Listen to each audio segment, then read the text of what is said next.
everyone. Monica Bodierski here, artist and author of the Shadowland Tarot, the House of Shadows Lenormand, and the founder and program coordinator of WITCHfest North Arts and Culture Festival International, now that we've been online for 2 years in a row. So, what are we talking about today? We're talking about what is a witch. Yep, same question people have been asking repeatedly, and we all have different opinions, so stay tuned. So here we are. What is a witch? Well, that is an interesting question, isn't it? Because the very nature of being one kind of means that you're very individual, and that the definition is up to you, not up to society. I think that's really key, is knowing that you get to be whatever you want when you call yourself a witch. So what actually makes you a witch, if it's that much of an ambiguous definition?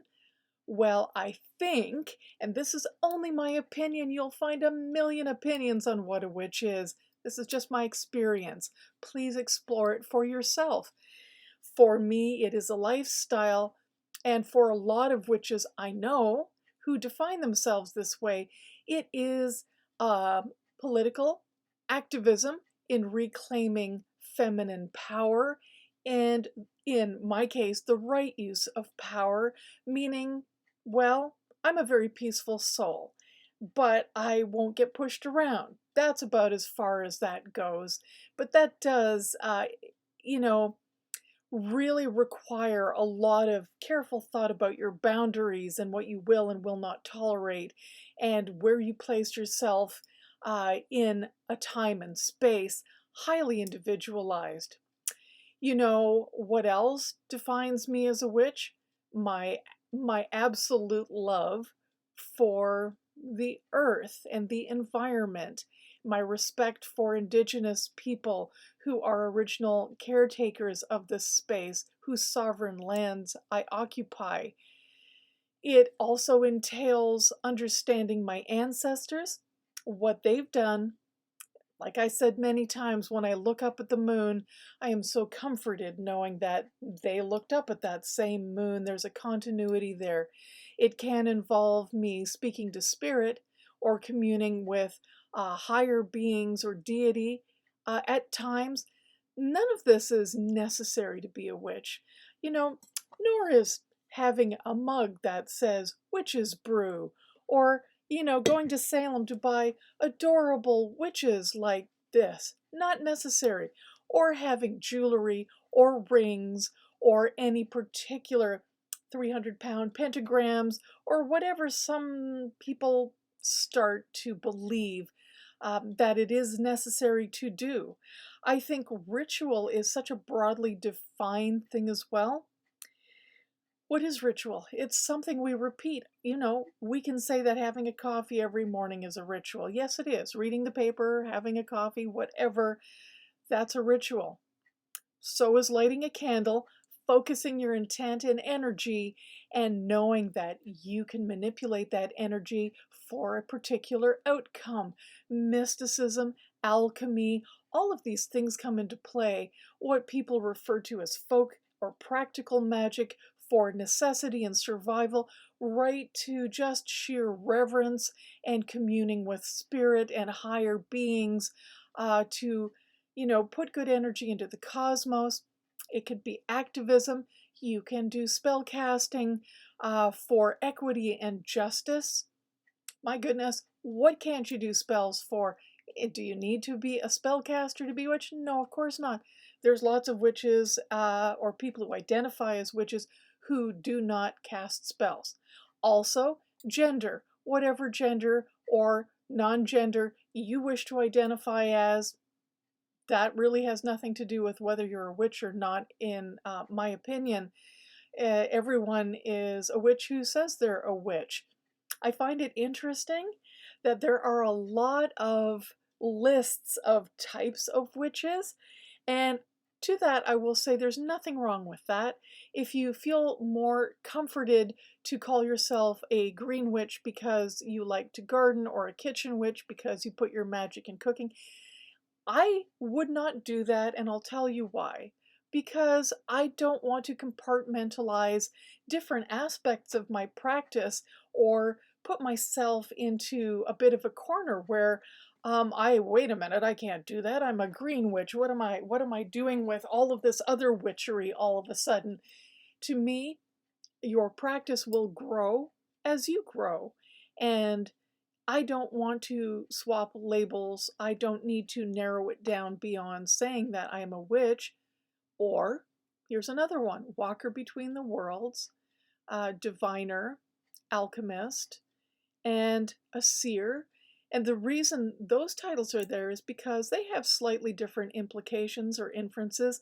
They are not all the same thing, and sometimes witch is not specific enough for people.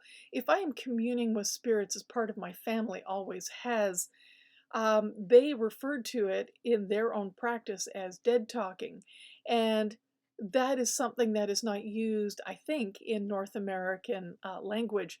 So sometimes my language will shift, but it's not because I'm not certain of my witching practice. It's to communicate clearly. And that's why I'm saying it's fine if you feel the need to be very specific about your witching practice. And if you're fairly certain it isn't going to change at all, and I see nothing wrong with that. And quite honestly, even if you did change the type of witch you were, that's your business. And I think you have everyone's blessings who has an open mind and says, please go right ahead. You be you, right? You do you, boo, as the expression goes. So I don't know what else makes me a witch. That's it. Certain times of year, I'm not Wiccan. I don't see it as a religious practice, but the definition of spirituality and religion can get so intertwined and interconnected that they're hard to pull apart. That's a personal choice, okay? And I guess I follow, though, seasons naturally because I'm so linked to the environment. I don't think you necessarily need to be Wiccan to do that. I don't follow a particular Celtic practice so much as Pan-European because I am Pan-European. I have Scandinavian and Eastern European and Germanic, all the way down to the Mediterranean, Sardinian. Well, listen, I could go on forever, but that is all part of my heritage. And so for me, it is really important that my practice is primarily honoring ancestors and syncretic in that I am following parts of each of my own familial practices. So, and adapting them. That's another thing witches are really good at. You can change your environment and you can have an effect on it. And I mean that realistically. You can affect energy and change of the energy of your space. And witches, they're very good at adapting. You know, that's what witches do. Something new comes up, you have to adapt. You have a practice that will keep you balanced and help you go with the flow and remain balanced and centered.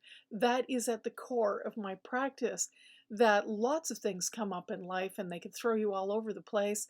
But when you are solid in an integrated practice, I found that I remain relatively steady.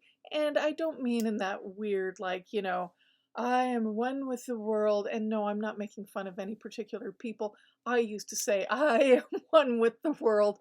And I am. But I'm also human. I am not a guru on a mount. And I have human feelings that are, the point of witchcraft and witching is not to eradicate how you are.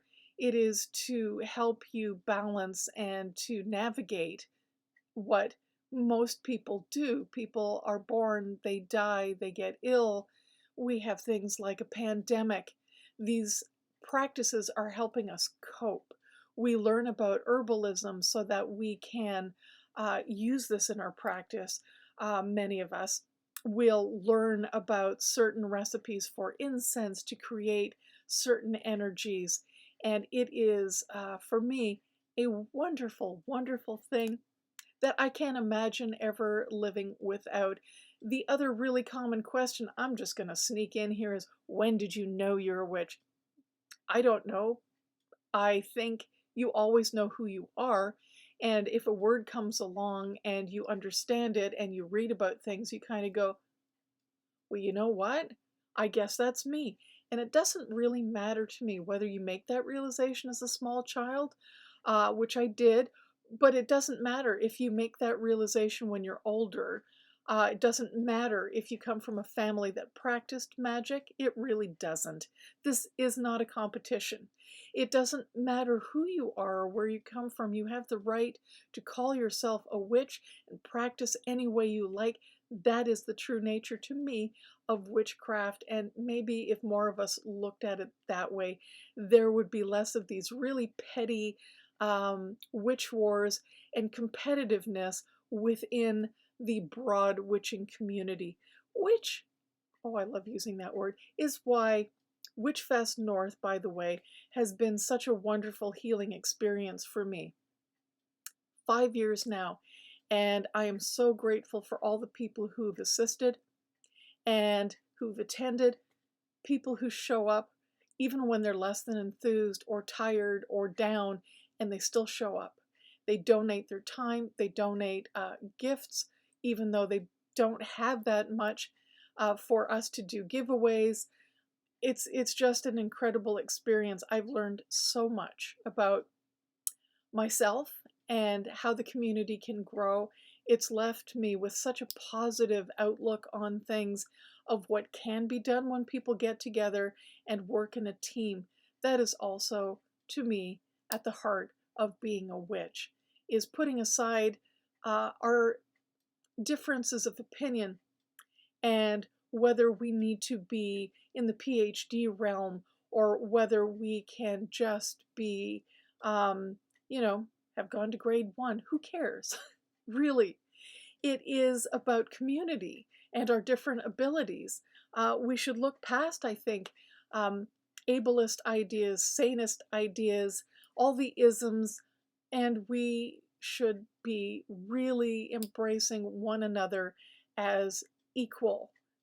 When we are coming together as witches and sharing our opinions and our practices, and in everyday life, wherever we are, I guess that philosophy of equity for me and justice permeates everything and is not necessarily attached to being a witch. I've just always been that way and feel very strongly about eliminating barriers that keep some people stuck in a very toxic and hierarchical environment and keep some people down and elevates others, and frequently for very, very sad, ridiculous reasons. We should all be standing in a circle. We should all be together. And that's just my opinion on what a witch is and what I'm trying to embrace and what I'm trying to share with people. So thank you very much for listening to me, just listening, you know. I'm not holding up cards. I thank you for allowing me to share this aspect of my life. It's very important. And a lot of people do wonder where I'm coming from and where my art is coming from and what the festival is about. So again, thank you for being here. Have yourselves a wonderful week. Bye-bye.